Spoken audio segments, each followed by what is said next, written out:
So man, it's your big brother K-Rino. Quick commercial before I get started. Make sure you go and get my new album, A Blessing and a Burden. You can get it from southparkcoalition.net. You can go there right now if you want an actual CD. If not, you want to get the digital version, you can go to all the digital sites, all of them. I can't always think of them just randomly off the dome, but you can go all the digital sites and get the new album, man. The new album has been it's been a blessing and not a burden. People are really showing me a lot of love, and let's continue that love, because I know there's many of y'all out here that come in late, don't know I got something new out, but make sure you go get the new album. This is what I want to talk about on this video, man. You know how there are things in life where somebody may uh, need advice, somebody might come to you for advice, um, you might just voluntarily offer advice, even if they didn't ask for it. That could be tricky, but sometimes when you're dealing with people, it's usually somebody in your family, a friend, or whatever the case is, and you tell them things that you feel is good advice, things that you feel that can absolutely fix or solve or their problems or make it a little bit better. And even if sometimes when they ask you for that advice and you give it to them, they still reject it. They reject it. They dismiss it. They look at you like, what are you talking about? And in rare cases, they might even agree to it, but they still don't follow it. Now, I'm not talking about bad advice. I'm talking about when you telling them something that is really good. And I know what you might be thinking, well, how do you know it's really good? How can you say it's good? It may not be good. Well, there are certain things that are clear cut. It's just my view. Certain things that are clear cut when you advise people on and you tell them, hey man, experience might be a factor in what you're telling them because you may have been through it, some along those lines, and for whatever reason they ignore it and they let it go. Then somebody else comes along and tells them the exact same thing that you told them, and they jump right on it. They get right on it, man. They even react to it as if they've never heard anybody say it to them before. And you standing on the sideline like, and in some cases you'll tell them, that's the exact same thing I told you. And they'll be like, oh, well, yeah.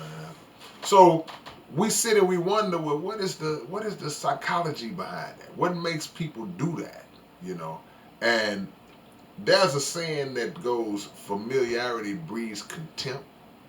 And I think there might be elements of that as it relates to this subject I'm talking about. Sometimes people just grow tired of a certain voice, of a consistent voice.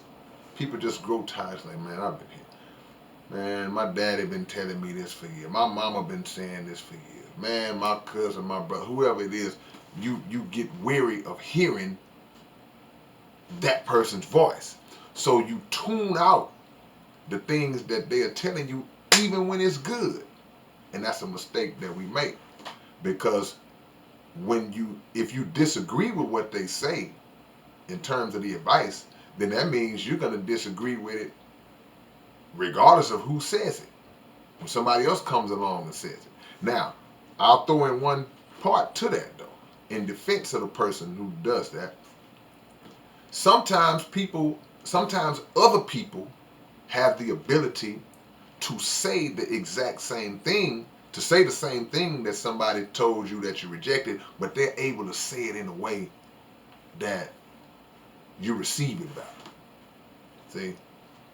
That's why I talked about presentation in another video. Sometimes it's not what you say, it's how you say it. You hollering and screaming and going off on people.